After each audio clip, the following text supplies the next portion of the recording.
Elle restera gravée très très longtemps dans les mémoires, cette finale 2026 de la Coupe d'Afrique des Nations. Le chaos sur le terrain s'est transformé en punition générale.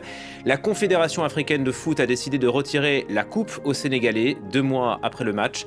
Une décision coup de poing qui fait rugir les lions de la Teranga. Les faits d'abord avec Noémie Roche. À Dakar, la décision de la Confédération africaine de football a fait l'effet d'un coup de massue. 2 mois après une finale chaotique, le Sénégal est déchu de son titre de champion de la CAN au profit du Maroc. Incompréhensible pour ces Sénégalais. Je suis stupéfait, le football n'existe plus. Ça, c'est pas du football. Personne ici ne comprend et n'adhère à cette décision de la CAF. La meilleure équipe a gagné dans le tournoi, donc je ne pense pas que le Maroc, aussi fier qu'il soit, vont aller justement célébrer ce titre entre guillemets pris dans l'usure et tout. Donc je pense que la meilleure équipe a gagné sur le terrain. Les joueurs, eux, inondent les réseaux sociaux de photos d'eux avec le trophée et leur médaille. Sur Instagram, le défenseur Moussa Niakhaté ironise.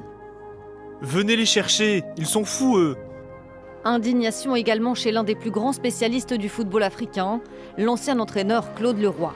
Ils mettent encore un petit peu de mal sur la plaie qui est cicatrisée petit à petit, la réouvre complètement et c'est terrible pour l'image du football africain. De son côté, le Maroc prend acte de la décision du jury d'appel de la CAF. S'il ne conteste pas la performance sportive de son adversaire, Rabat précise que son recours en justice visait uniquement à demander l'application du règlement. Pour rappel, le 18 janvier, en pleine finale face au Maroc, plusieurs joueurs sénégalais avaient quitté temporairement la pelouse pour protester contre une décision de l'arbitre. Après avoir refusé un but au Sénégal, celui-ci avait accordé un pénalty au Maroc dans le temps additionnel de la seconde période.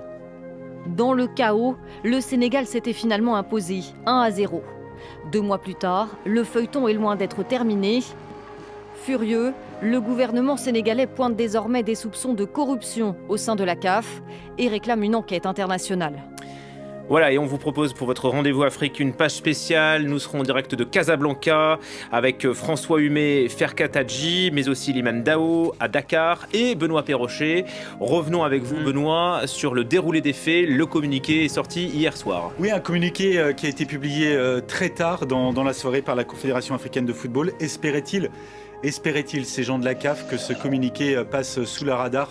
Sans doute pas, puisque l'essentiel, la grande majorité des chaînes d'information et des chaînes sportives commentaient en direct les résultats. Surtout France 24. Bien sûr, mais commentaient en direct les résultats des huitièmes de finale de la Ligue des Champions. Hier soir, tout le monde a pu commenter en direct cette décision.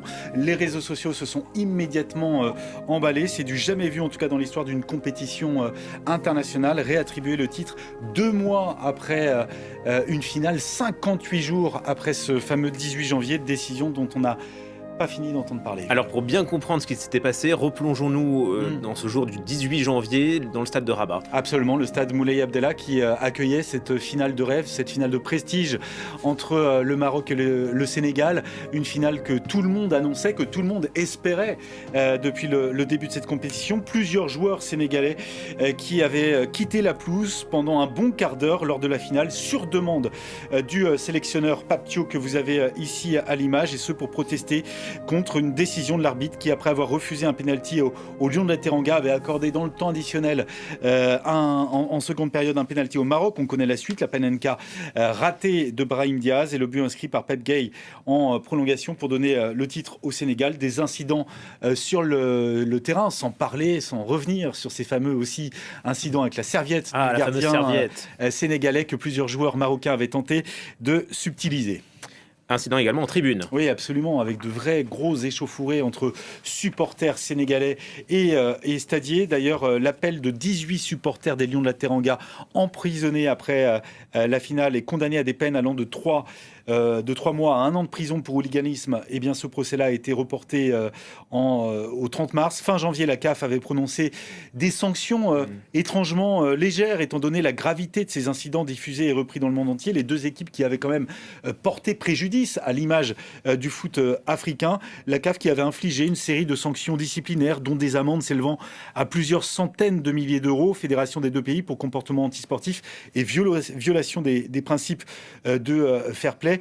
Et je le rappelle, donc aujourd'hui, le gouvernement sénégalais, puisque la fédération sénégalaise a annoncé qu'elle allait se pourvoir devant la plus haute juridiction sportive, le tribunal arbitral du sport, mais le gouvernement sénégalais demande aujourd'hui l'ouverture d'une enquête internationale pour suspicion de corruption au sein des instances de la CAF, une commission d'enquête internationale indépendante. Voilà,